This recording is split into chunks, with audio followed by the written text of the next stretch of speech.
Amir entró en la primera cafetería que encontró en los suburbios de Ciudad de México para tomar un café antes de un día importante.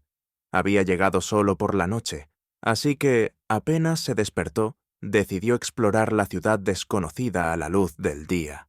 Por primera vez en su vida, estaba tan lejos de casa, y, quizás por primera vez en muchos años, sentía ansiedad e incertidumbre.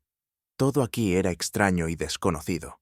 Un indigente cerca de la cafetería le deseó la bendición de Dios, como agradecimiento por el billete que Amir le ofreció. Eso lo animó un poco, ya que le recordó el refugio de su ciudad natal, donde, los fines de semana, él cocinaba para los necesitados. La cafetería era espaciosa y estaba llena de clientes con camisas blancas que habían llegado antes del trabajo. El personal, lleno de energía, tomaba y entregaba los pedidos a la velocidad de la luz. Alguna vez, él también había comenzado su carrera de esta manera. Las cortinas en las ventanas hicieron que Amir sonriera. Un tono azul celeste con una cinta de terciopelo azul oscuro delineando el contorno. Eran iguales a las de la cocina de su madre, a miles de kilómetros de allí. ¿Cuándo la vería de nuevo? ¿Lo esperaría ella, considerando la enfermedad que día a día consumía su vida? Amir no quería alejarse tanto de ella, pero su madre insistió. En mi vida dejé pasar tantas oportunidades. Hijo, no repitas mis errores. Aprovecha cada oportunidad. Sumido en estos recuerdos, Amir finalmente llegó al mostrador. Pero justo cuando abrió la boca para hacer su pedido, un hombre alto se interpuso en su camino. Amir se disculpó mecánicamente. ¿Se había metido fuera de la cola? Sin embargo, el extraño, sin siquiera intentar entender, comenzó inmediatamente a insultar, gritar en voz alta y agitar las manos. Confundido, Amir murmuró una vez más. Lo siento, solo quería tomar un café. Trató de comprender qué era lo que tanto le enfadaba, pero de repente, al ver la mirada pesada del hombre sobre él, lo escuchó decir entre dientes que «Este es un lugar para mexicanos, no para tunecinos. Es hora de ejercer sus derechos aquí». Rubian aconsejó a Amir que buscara otro café en un barrio más oscuro, diciendo que esa bebida le gustaría más, igual que en su tierra natal.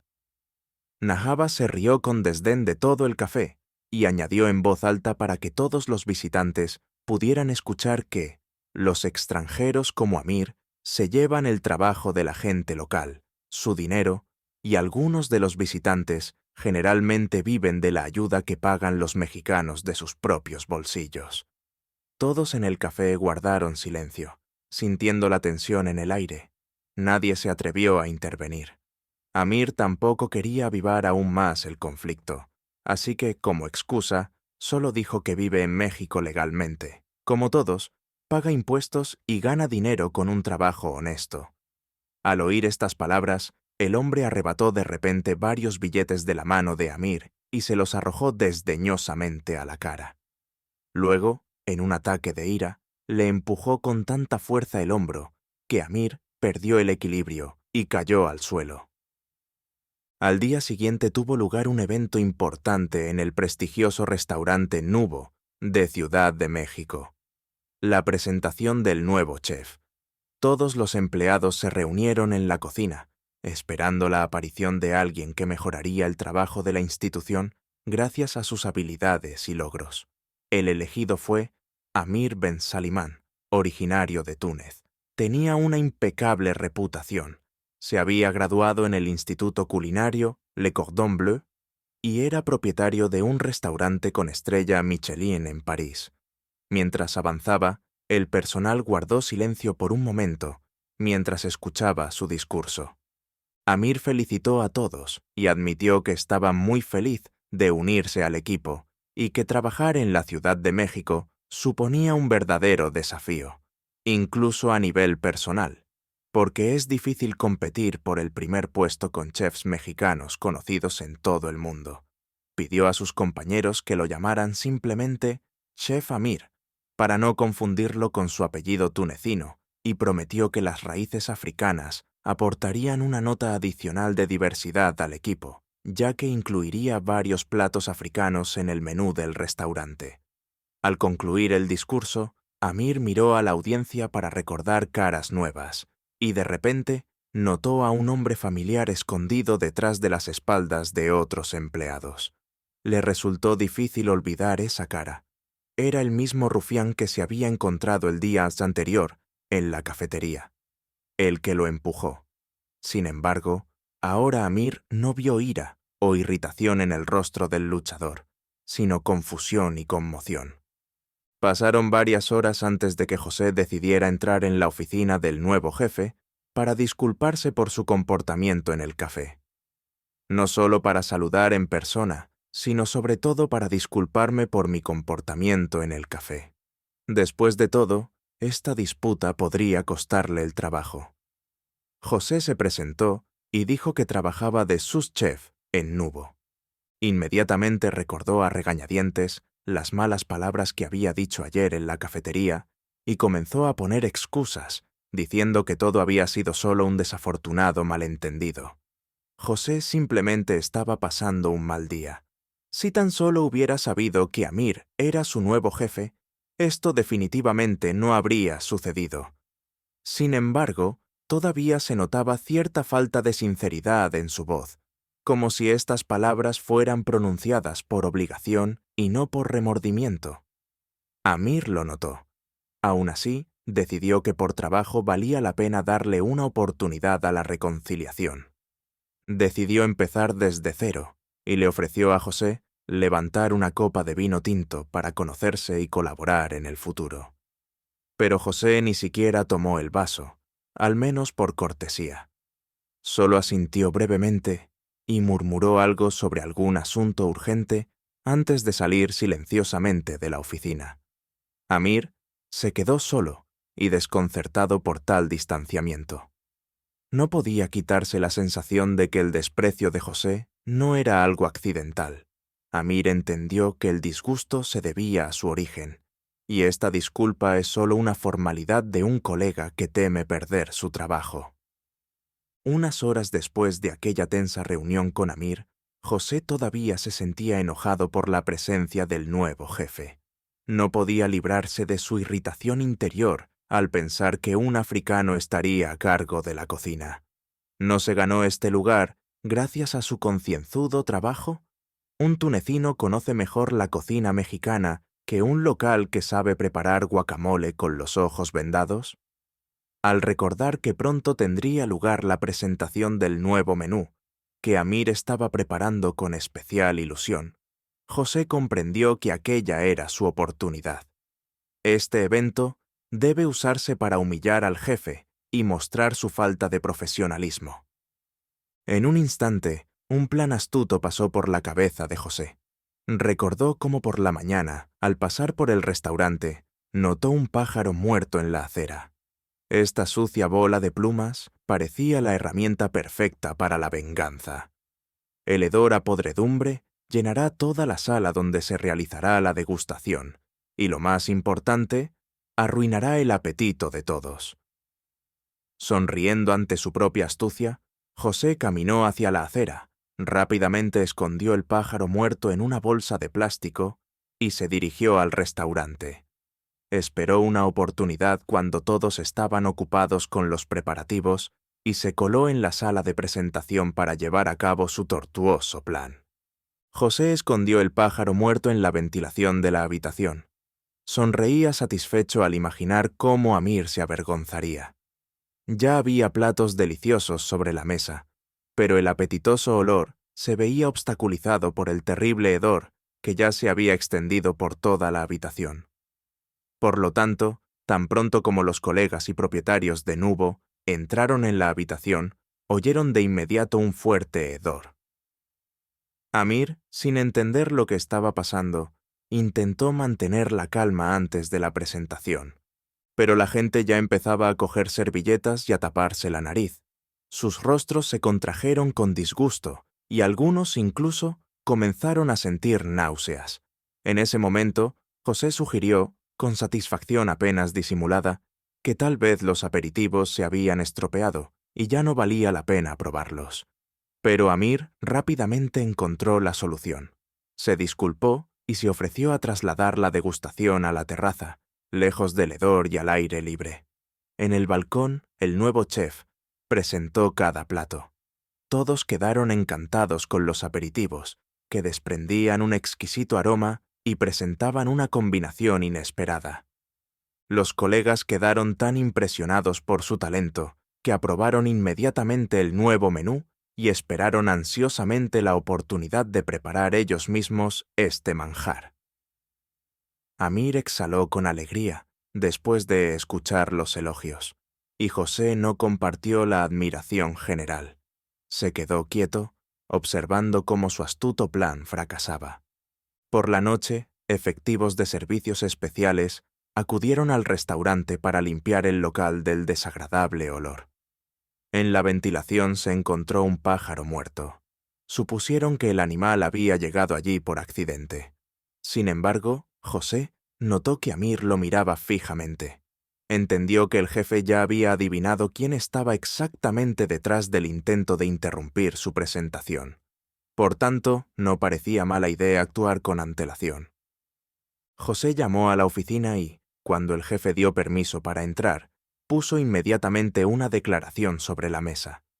Amir miró atentamente el papel, pero no tenía prisa por responder. José, sintiendo que la pausa se había prolongado, dijo que solo tendría sentido si Amir firmaba su liberación tras una serie de malentendidos. Pero el nuevo jefe se limitó a sonreír, dejó el papel a un lado y llamó a José cobarde, no porque intentara incriminarlo, sino porque es incapaz de comprender el valor de sus acciones y no piensa en sus consecuencias. Amir dijo que no solo le gustaría dejar marchar a José, sino que quería mucho más: enseñar a la gente a no dividirla en propios y extraños, locales y extranjeros, mexicanos y otros. Después de todo, la verdadera fuerza de la humanidad radica en la diversidad, y para demostrarlo, Amir comenzó una historia, una de esas que recordaba a menudo de su infancia. Era una antigua parábola tunecina sobre una hormiga y una abeja. Eran completamente diferentes, pero vivían en el mismo bosque y tenían un objetivo en común: sobrevivir los meses de invierno. Una hormiga era una excelente recolectora de alimentos, pero no podía recolectar miel como una abeja. La abeja, por su parte, era una verdadera maestra en la recolección de miel, pero no sabía cómo almacenarla adecuadamente y de forma segura. Por lo tanto, se complementaban.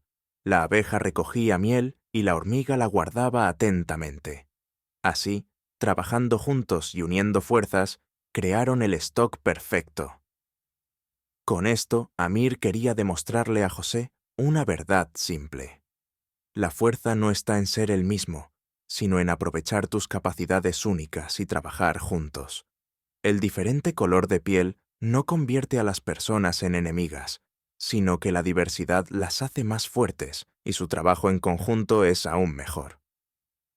José escuchó atentamente la historia de Amir, pero lo que más le impresionó fue la reacción del jefe ante esos acontecimientos.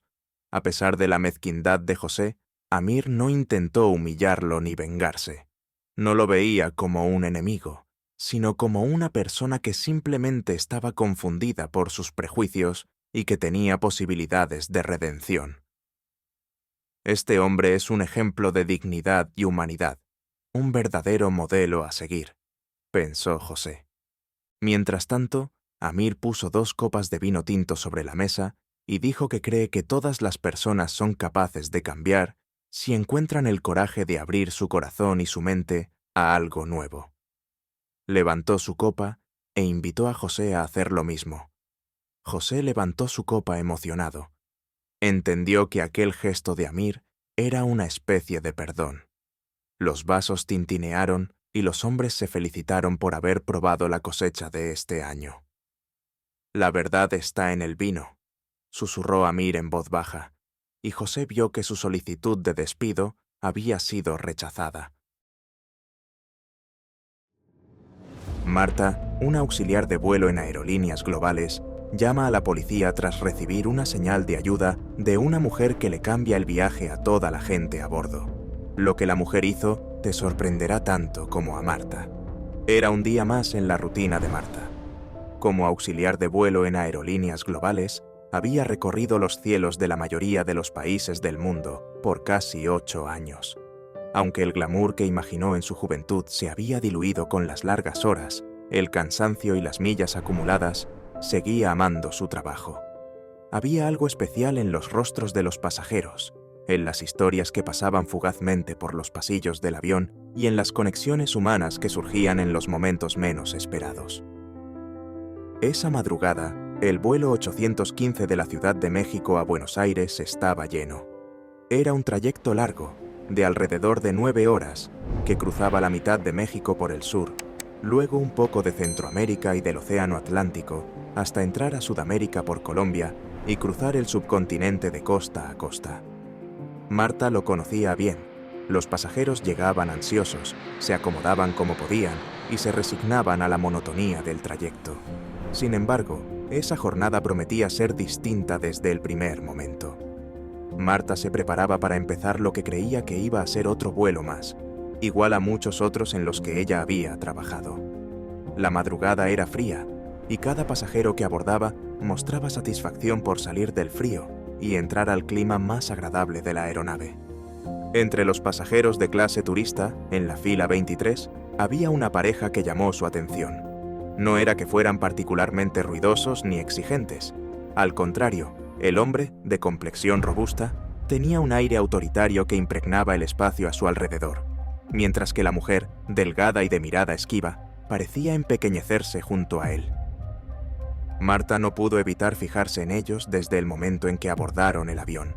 El hombre llevaba una pequeña maleta de mano y caminaba con paso decidido, mientras que la mujer lo seguía con movimientos nerviosos, cargando un bolso que parecía demasiado pesado para su delgada figura.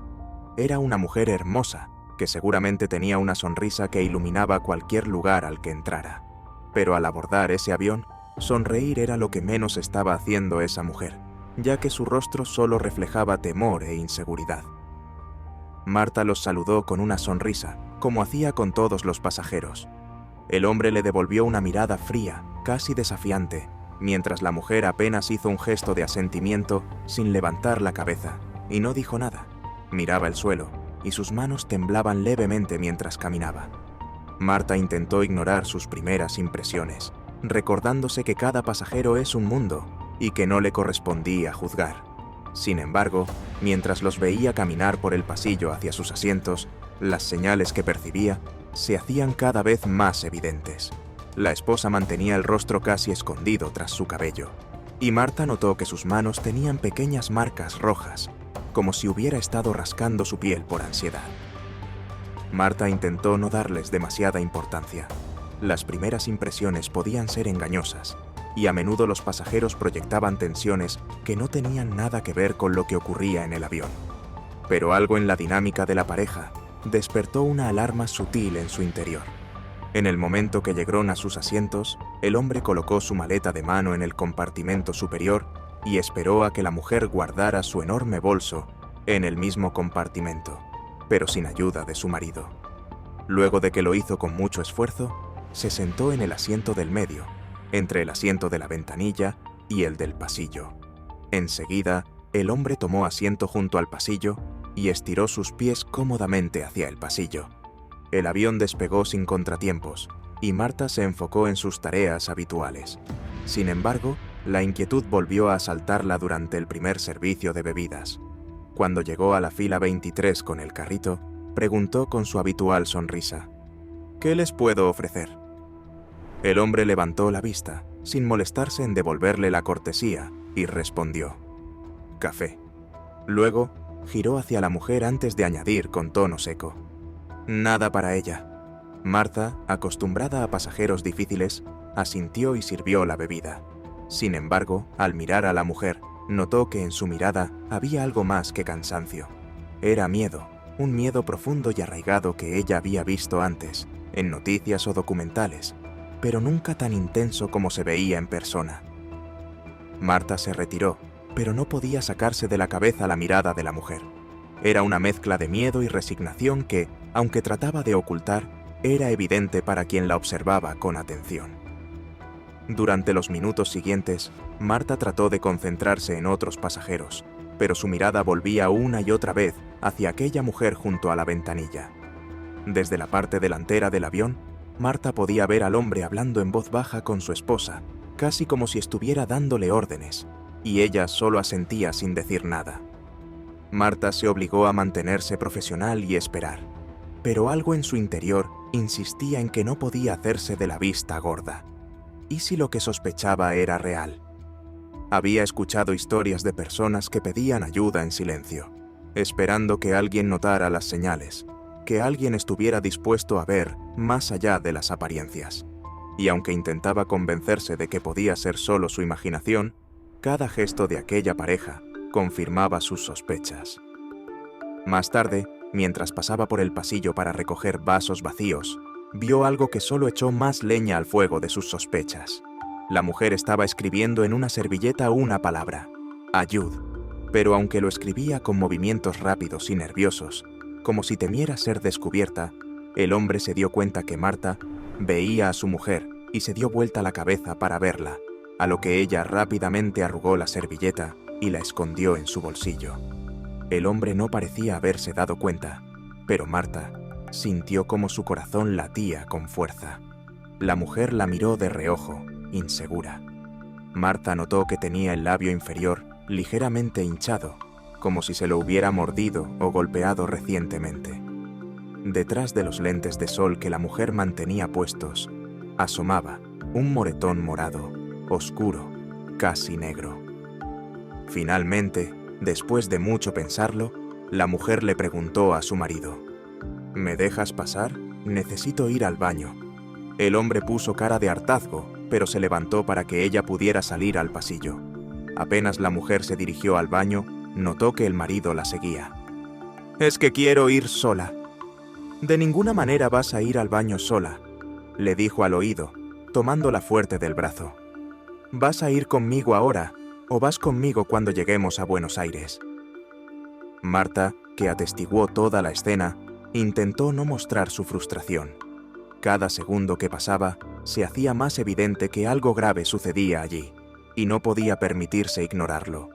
Aún así, sabía que, sin pruebas concretas, no tenía ninguna justificación para intervenir. Ese moretón que asomaba tras los lentes no demostraba nada. La mujer bien pudo haber tenido un accidente. De ser así, a Marta no le incumbía. Tenía que esperar una señal más clara, algo que le diera la certeza de que realmente necesitaba ayuda. Mientras recogía más vasos en las hileras siguientes, escuchó al hombre hablando en voz baja. «Ya te dije que te quedes callada. ¿No entiendes? No quiero ni una palabra de ti». El tono de su voz era frío, duro, y la tensión en el ambiente era palpable.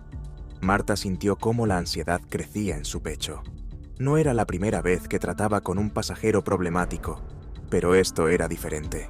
No se trataba de un simple malentendido o de una persona difícil, sino de algo mucho más oscuro. Durante el segundo servicio de comida, notó algo más. Mientras servía las bandejas, la mujer extendió su mano por encima de la mirada de su marido para tomar su bandeja de comida, pero lo hizo de manera deliberadamente lenta, como si quisiera que Marta viera algo que tenía dibujado en la palma de su mano, una pequeña X dibujada con bolígrafo. La X era pequeña y apenas visible, dibujada con lo que parecía ser tinta roja, pero estaba ahí, clara y nítida. Marta sintió un escalofrío recorrerle la espalda. Aquella marca parecía un grito de ayuda, un mensaje silencioso de alguien que necesitaba desesperadamente que la entendieran. Marta sintió un escalofrío recorrerle el cuerpo, pero lo disimuló mientras le entregaba a la mujer su bandeja. No había dudas. Esa mujer necesitaba ayuda desesperadamente. «Gracias», dijo la mujer con su débil voz. «Si hay algo más que necesiten...» «Lo que sea», dijo Marta, poniendo énfasis en las últimas palabras antes de que el señor la interrumpiera. «Gracias, pero no necesitamos nada más. Vamos a estar bien hasta que lleguemos a Buenos Aires». Intentando no mostrar su nerviosismo, continuó con su trabajo mientras trataba de decidir qué hacer. Sabía que debía ser cuidadosa. Si el hombre sospechaba algo, la situación podía volverse peligrosa no solo para la mujer, sino para todos en el avión. Decidió acudir al capitán. Pidió a un compañero que la relevara en el servicio de alimentos y caminó disimulando su nerviosismo hasta la puerta de la cabina de mando del avión. Golpeó la puerta, esperó unos segundos y la puerta se abrió. Rápidamente entró y cerró la puerta. Le explicó al capitán lo que había visto, el comportamiento del hombre, la X en la mano de la mujer y la palabra escrita a medias en la servilleta. El capitán, un hombre serio y experimentado, escuchó atentamente. ¿Estás segura de lo que viste, Marta?, preguntó con una voz llena de preocupación. Sí, capitán, no creo que sea una coincidencia, le explicó la actitud con la que había visto a la mujer abordar el avión, así como su comportamiento durante lo que llevaban de vuelo, y la marca en la mano de la mujer solo terminó de confirmar sus sospechas. El capitán asintió, consciente de la gravedad de la situación. Decidieron contactar con las autoridades en Buenos Aires. Al aterrizar, la policía estaría esperándolos para intervenir. Marta regresó a la cabina con el corazón acelerado. Ahora solo tenía que asegurarse de que todo transcurriera sin incidentes hasta el aterrizaje. El resto del vuelo transcurrió en una tensión casi insoportable para Marta. Cada vez que pasaba cerca de la fila 23, sentía la mirada del hombre, fría y penetrante, como si sospechara algo y solo quisiera que Marta estuviera lejos de él. La mujer, por su parte, apenas se movía. Marta se detuvo en la fila 23. ¿Se encuentran bien? ¿No se les ofrece nada?, preguntó Marta en su tono más amable y servicial. Number, estamos bien. ¿Acaso parece que estamos mal?, gruñó el hombre, dejando a Marta sin más que decir, al menos por el momento.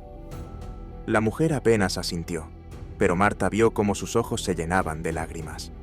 Ese pequeño gesto fue suficiente para confirmar que estaba haciendo lo correcto.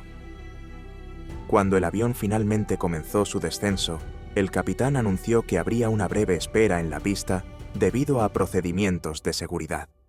Marta notó cómo la mujer se tensaba, mientras que el hombre fruncía el ceño, evidentemente molesto, pero sin sospechar nada. Unos minutos después, Marta abrió la puerta del avión y 2 oficiales de policía entraron al local. Marta sintió cómo su corazón se aceleraba al ver a los oficiales entrar. Mantuvo la compostura mientras los saludaba, agradecida de que hubieran llegado tan rápido. Con una sonrisa calmada, simplemente les dijo, 23. Al ver a los oficiales acercarse a él, el hombre se tensó de inmediato, y una sombra de irritación oscureció su rostro. La esposa bajó aún más la cabeza, mientras que apenas contenía un temblor en sus manos. ¿Qué es esto?, preguntó el hombre. Su tono ya no era solo de impaciencia, sino de desconfianza. Lanzó una mirada dura hacia Marta, como si sospechara que ella estaba detrás de esta sorpresa. Uno de los oficiales, un hombre alto y de voz tranquila, dio un paso adelante, manteniendo un tono profesional y directo. Disculpe, señor. Necesitamos que nos acompañe. Es solo un procedimiento de rutina. El hombre cruzó los brazos, como si estuviera considerando resistirse. Sin embargo, el oficial dio un paso más cerca, dejando claro que no tenía opción. Con una mezcla de nervios y alivio, Marta los observó mientras los policías escoltaban al hombre hacia la puerta de la aeronave y lo sacaban de ahí. Tras ellos caminaba la esposa del hombre, quien, al cruzar la puerta, volvió a mirarla y le sonrió débilmente. Era una sonrisa tenue, pero en sus ojos había un brillo que no había mostrado antes, una chispa de esperanza. Mientras tanto, el hombre, que comenzaba a mostrar signos de nerviosismo, intentaba defenderse, insistiendo en que todo era un malentendido. «No tengo nada que ocultar», decía el hombre, pero su voz ya no era la misma. Temblaba, consciente de que su control sobre ella se estaba debilitando. En el aeropuerto, los oficiales separaron a la pareja para interrogarlos. Fue entonces cuando la mujer, entre lágrimas, finalmente alzó la voz, rompiendo en llanto mientras confesaba entre sollozos la verdad de su situación. Había soportado años de abuso físico y psicológico. Este viaje, explicó, era parte de un plan de su esposo para aislarla aún más, llevándola lejos de su familia y amigos. La X en su mano y la servilleta eran su último recurso. Los oficiales escucharon con seriedad y, al terminar, el hombre fue arrestado y la mujer fue llevada a un lugar seguro. Marta, aunque aliviada, no pudo evitar sentir un peso en el corazón al pensar en todo lo que aquella mujer había soportado antes de llegar a ese punto. Como Marta había sido testigo de la relación entre el hombre y la mujer durante el vuelo, la policía la tuvo que entrevistar y ella accedió a cooperar, dando todos los detalles que recordara. Una vez terminado el interrogatorio, Marta salió del aeropuerto y respiró profundamente. Había salvado una vida ese día, y aunque sabía que el camino de la mujer hacia la recuperación sería largo, se sintió orgullosa de haber podido marcar la diferencia. Esa noche, mientras se recostaba en la cama del hotel, Marta pensó en su papel como auxiliar de vuelo. No solo se trataba de servir bebidas o garantizar la comodidad de los pasajeros, también significaba estar alerta, prestar atención a los detalles y, cuando fuera necesario, ser un puente hacia la esperanza. Cerró los ojos con una sonrisa y descansó profundamente esa noche. Sabía que había hecho lo correcto, y eso era lo que realmente importaba.